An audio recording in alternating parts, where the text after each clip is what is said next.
Trump and Harris have quite different economic ideas. If Joe Biden and Donald Trump have dramatically different economic perspectives, Trump and Kamala Harris have practically blinding differences.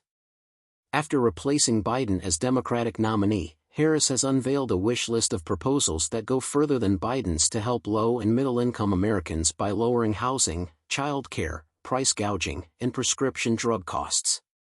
She's doubling down on measures to support lower- and middle-class individuals and small companies and pay for it with tax increases on the affluent and corporations, said Moody's Analytics chief economist Mark Zandi. On Tuesday night, ABC News will present Trump and Harris's first and possibly only discussion on the economy.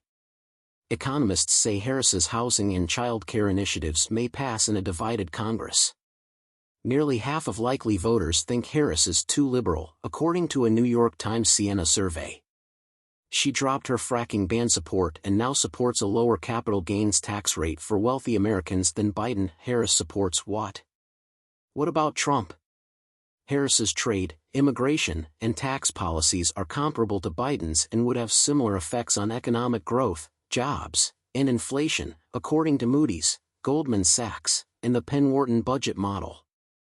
Trump is digging down on his first-term goals. He wants to increase his 2017 tax cuts for almost all Americans, crack down on illegal immigration and deport millions of foreign-born residents, put new taxes on U.S. imports, and wipe back most of Biden's clean energy plan. Harris extends some Trump tax cuts, but not for wealthy individuals and corporations. He proposes greater taxes for the wealthiest, targeted tariffs on Chinese imports, and immigration limitations, but not as much as Trump. Economy predictions for 2025? Trump will reduce economic growth and raise inflation and interest rates, Zandi predicted.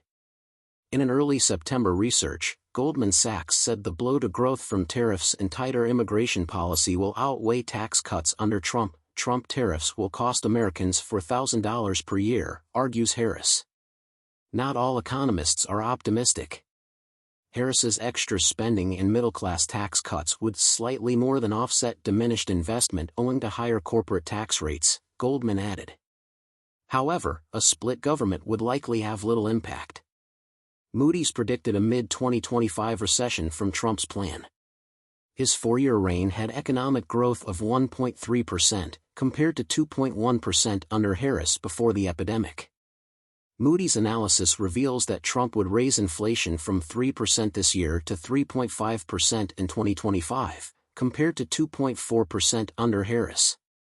Trump would leave office with 3.1 million fewer jobs and a 4.5% unemployment rate, up 0.5 percentage points from Harris. Goldman Sachs anticipated a half percentage point slower economic growth and 0.4% higher inflation under Trump. Moody's and Goldman assume a Harris government would operate with a Democratic majority House and Republican Senate, restoring the party split. Election models predict Trump would win with a Republican House and Senate. Meanwhile, polls suggest Americans think Trump is a better economic steward. In a late August ABC News/Ipsos poll, 45% trusted him on the economy and inflation, compared to 37% for Harris. Since Harris replaced Biden as contender in late July, public opinion on this critical topic has tightened between the Republican and Democratic nominees. How their proposals may affect the economy. Tariff plan by Trump. Trump imposed taxes on 10% of U.S. imports, mostly steel, washing machines, solar panels, and Chinese goods, in his first term. The Tax Foundation estimates that the $80 billion in tariffs will lower GDP by 0.21% and employment by 166,000. This time, Trump would go further. He has proposed a 10% duty on all U.S. imports and a 60% charge on Chinese shipping to encourage manufacturers to move production here. Harris's plan. Harris's campaign didn't reply to a request for economic policy comments. Last month, a campaign official told the New York Times she would use targeted and planned tariffs to help workers and the economy.